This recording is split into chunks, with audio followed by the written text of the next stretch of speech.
కలయికతో ముఖ్యంగా ఎక్కువ యువత జనసేనలో ఉన్నారు, ఎక్కువ యువత పవన్ కళ్యాణ్ అభిమానులు ఈరోజు రాష్ట్ర వ్యాప్తంగా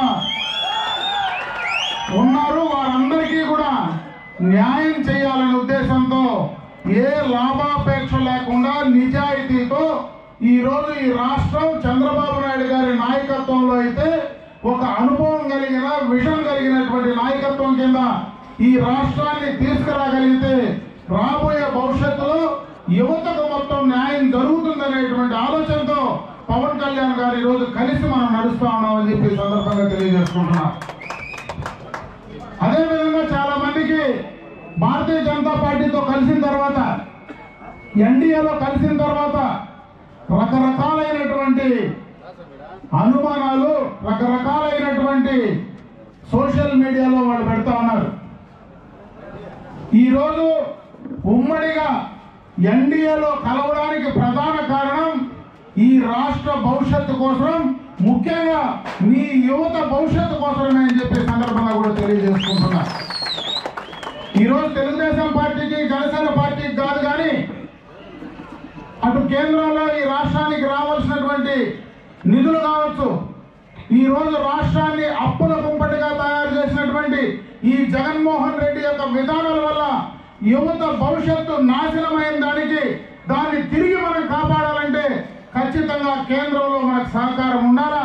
ఆ సహకారం కోసమే ఈ రోజు మనం కలిసాం కానీ వేరే ఆలోచన అటు పవన్ కళ్యాణ్ గారి చంద్రబాబు నాయుడు గారికి లేదని చెప్పి సందర్భంగా తెలియజేసుకుంటున్నా. గత ప్రభుత్వాలు చూస్తే ఎప్పుడూ కూడా మైనారిటీల కోసం తెలుగుదేశం ప్రభుత్వం ఆనాటి నుంచి చంద్రబాబు నాయుడు గారు, అదే విధంగా ఎన్టీ రామారావు గారు తెలుగుదేశం మూలాల్లోనే మైనారిటీలకు సంక్షేమం చేసినటువంటి పార్టీ ఏదైనా ఉందంటే అది ఒక తెలుగుదేశం పార్టీనే. ఈ రోజు మళ్ళీ భవిష్యత్తులో అవన్నీ కూడా మనం కొనసాగాలంటే ఖచ్చితంగా ఈ ఉమ్మడి ప్రభుత్వం అధికారంలోకి రావాలా, వస్తేనే మనందరికీ కూడా న్యాయం జరుగుతుందని చెప్పే సందర్భంగా కూడా తెలియజేసుకుంటా ఉన్నా. ఇప్పుడే చాలా మంది మాట్లాడారు. ఇక్కడనే పలమనేరులో ఈ నియోజకవర్గ పరిధిలో ఏవైతే గత 22 నెలల కాలం నేను మంత్రిగా ఉన్నప్పుడు అటు 4 రోడ్లలో కానీ మనకు అదే విధంగా పలమనేరులో బైపాస్ రోడ్డు పక్కన ఉండేటువంటి ఆటో నగర్లో కానీ అతి తక్కువ కాలంలో చాలా పరిశ్రమలు ఆటో నగర్లో చిన్న చిన్న ఎంఎస్ఎంఈలకు సంబంధించినటువంటి పరిశ్రమలు ఇన్వెస్ట్మెంట్లు తెచ్చాం. అవన్నీ కూడా చంద్రబాబు నాయుడు గారి ఆలోచనతో ఆయన విజన్ వల్లనే అవన్నీ కూడా మనం సాధించుకోగలిగాం. ఈ 5 సంవత్సరాల్లో ఈ ప్రభుత్వంలో ఇక్కడ ఉన్నటువంటి ప్రజాప్రతినిధులు ఈ నియోజకవర్గంలో నేను ఈ రకమైనటువంటి పెట్టుబడి తెచ్చా, ఈ నియోజకవర్గానికి ఇక్కడ యువతకు ఉపాధి అవకాశాల కోసం నేను ఇది చేశానని చెప్పుకునే పరిస్థితి ఎవరికైనా ఉందని నేను అడుగుతా ఉన్నా. ఈరోజు ధైర్యంగా మనం కాళ్ళ దగ్గర చెప్పగలం ఇక్కడ మేము చేశామని. ఈరోజు అదే వైఎస్ఆర్ కాంగ్రెస్ పార్టీ ప్రభుత్వంలో ఎవరైనా చెప్పడానికి ఉందా అని అడుగుతా ఉన్నా. వాళ్ళు ఒకటే చెప్పగలరు, ఈ నియోజకవర్గంలో అదే 4 రోడ్ల పక్కన ఇసుక గుట్టలు మాత్రం చెప్పగలరు. ఆ ఇసుక తోలి పగులంతా ఇసుక తోలి రాత్రి కర్ణాటకకు అమ్ముకునే కార్యక్రమాలు తప్పించి ఏ కార్యక్రమాలు చేశామని చెప్పగలరా అని నేను అడుగుతా ఉన్నా. ఇదే జిల్లాలో అమర్ రాజా ఇండస్ట్రీస్ దాదాపు 30,000 మందికి డైరెక్ట్ ఇండైరెక్ట్ ఎంప్లాయ్మెంట్ ఉంది. ఎప్పటి నుంచినో కూడా ఇక్కడ పుట్టారు కాబట్టి అటు పేటపేటలో కానీ దిగవముఖంలో కానీ వాళ్ళు ఇండస్ట్రీస్ పెట్టారు. ఎప్పటి నుంచి ఆ ప్రాంతంలో చాలా మంది ఆ పరిశ్రమలో పనిచేస్తూ ఉన్నారు. ఈ ప్రభుత్వం వచ్చిన తర్వాత వాళ్ళ పైన కక్ష సాధింపు ధోరణితో 9,500 కోట్ల రూపాయలు పెట్టుబడులు ఇక్కడ పెట్టాల్సింది మరి తెలంగాణకు పంపించినటువంటి సందర్భాన్ని మీరందరూ కూడా గతంలో పేపర్లో చూస్తుంటారు. దాని ద్వారా దాదాపు 20,000 మందికి డైరెక్ట్ ఇండైరెక్ట్ ఎంప్లాయ్మెంట్ వచ్చే అవకాశం ఉండేది. ఇదే జిల్లాలో ఎయిర్పోర్ట్ పక్కన ఎలక్ట్రానిక్ మ్యానుఫ్యాక్చరింగ్ క్లస్టర్ 1 and 2 ఒక క్లస్టర్ స్టార్ట్ చేస్తే 1లో మొత్తం కంప్లీట్ అయితే 2 మనం మ్యానుఫ్యాక్చరింగ్ క్లస్టర్ 2 ఎక్స్పాన్షన్ చేస్తే ఆ రెండిట్లో కూడా డిక్షన్ రకరకాలైనటువంటి సెల్ కంపెనీస్ అన్ని కూడా మనం తీసుకొస్తే ఈ ప్రభుత్వం వచ్చిన తర్వాత అక్కడ ఆ పరిశ్రమలను పక్క జిల్లాలకు కడప జిల్లా కొప్పర్తికి పంపించినటువంటి ఈ ప్రభుత్వం జగన్మోహన్ రెడ్డిని ఈ రాష్ట్ర జిల్లా ప్రజలు ఏ రకంగా చూడాలని చెప్పి నేను ఈ సందర్భంగా తెలియజేసుకుంటా ఉన్నా. ఈరోజు ఇదే జిల్లాలో చదువుకు సంబంధించి మీ భవిష్యత్తుకు సంబంధించి మొన్న రిజల్ట్స్ వచ్చాయి.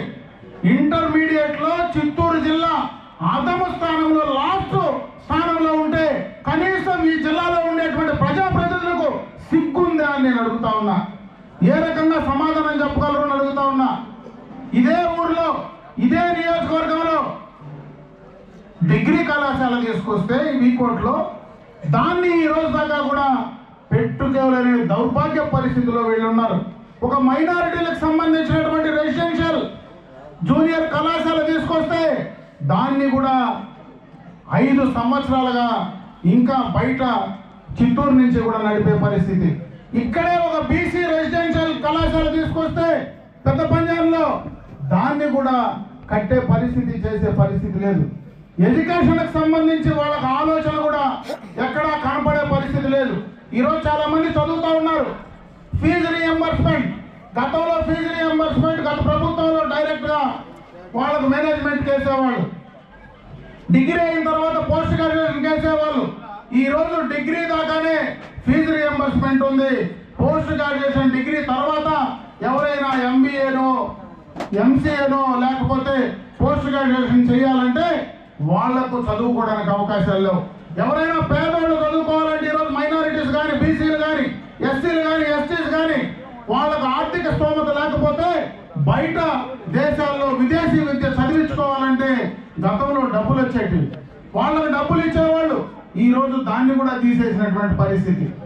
దేనిపైన, యువత పైన, వాళ్ళ ఉపాధి పైన, ఉద్యోగ అవకాశాల పైన కనీసం ఆలోచన చేసేటువంటి పరిస్థితి ఈ ప్రభుత్వానికి లేదని చెప్పడానికే ఇవన్నీ కూడా చెప్తా ఉన్నా. అదేవిధంగా ఈ రాష్ట్రంలో రాజధాని లేదు. అప్పుడే ఆయన నోటి నుంచినే విన్నారు మీరు. దాన్ని మళ్ళీ నేను చెప్పలేను. ఆయన నోటి నుంచినే రాజధాని గురించి మాట్లాడారు. ఈరోజు ఒక రాజధాని కట్టలేని మనిషి 3 రాజధానులు కడతాడా? 3 రాజధానులు కడతానని చెప్పి 5 సంవత్సరాలు ముఖ్యమంత్రిగా ఉండి ఈ రాష్ట్ర ప్రజలకు 3 నామాలు పెట్టినావు కదా జగన్మోహన్ రెడ్డి, ఏం సమాధానం చెప్తావు అడుగుతా ఉన్నా. పోలవరం లాంటి ప్రాజెక్టును కోల్డ్ స్టోరేజీలో వేసావు. మరి అన్ని రకాల ఇండస్ట్రీస్ పెట్టుబడులు గత ప్రభుత్వంలో భారతదేశంలో, ప్రపంచ దేశాల్లో ఒక బ్రాండ్ ఇమేజ్ క్రియేట్ చేసి ఎక్కడో 15,000 కోట్ల రూపాయలు ఎఫ్డిఏ డైరెక్ట్ గా ఆంధ్ర రాష్ట్రానికి కియా మోటార్స్ లాంటి సంస్థలు చంద్రబాబు నాయుడు గారు తీసుకొచ్చిస్తే, అటువంటి సంస్థలు ఎన్నో ఈ రాష్ట్రానికి తీసుకొస్తే, ఈ జిల్లాకు తీసుకొస్తే కనీసం ఈ రాష్ట్రంలో ప్రపంచ దేశాల్లో ఆ బ్రాండ్ ఇమేజ్ ని నాశనం చేసిన వ్యక్తి, ఈ ఆంధ్ర రాష్ట్ర గౌరవాన్ని నాశనం చేసిన వ్యక్తి, ఈ బిడ్డల భవిష్యత్ తరాల భవిష్యత్తు నాశనం చేసిన వ్యక్తి ఎవరైనా ఉన్నారంటే అది జగన్మోహన్ రెడ్డి ఒక్కడే అని చెప్పి సందర్భంగా తెలియజేసుకుంటున్నా. అదే కాకుండా ఎంతసేపు మాట్లాడినా నేను బటన్ నొక్కుతా ఉండా, ప్రతి ఇంటికి బటన్ నొక్కి డబ్బులు వేస్తా ఉండా. ఆయన సిద్ధం సభల్లో చెప్తాడు, నేను 130 సార్లు నొక్కినా నా కోసం 2 సార్లు బటన్ నొక్కలేరా అంటూ ఉంటాడు. ఎవరు బటన్ నొక్కుతా ఉండవు జగన్?